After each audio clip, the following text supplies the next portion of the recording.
Hi everyone, Margaret Manning here with 60andMe.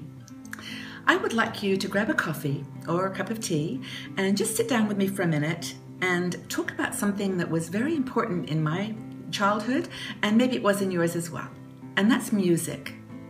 You know, I loved music. I always did when I was a child, and I was actually, I lived for many years in Detroit, so I was, kind of surrounded by Motown and all that great blues music and jazz. In fact, my first job in high school was working for a country and western radio station. So I have, music in my blood. But my first real band, like a lot of people that I fell in love with, was the Beatles.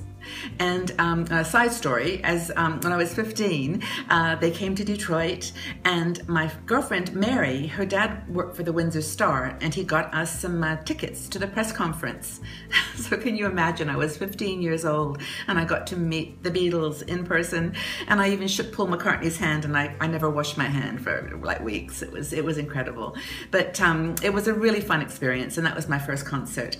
And then throughout my teenage years, in my 20s, I can remember going to lots of concerts and, like Janis Joplin and Jimi Hendrix and all these people who, I was fortunate enough to see in person or live and, just fall in love with that era of music.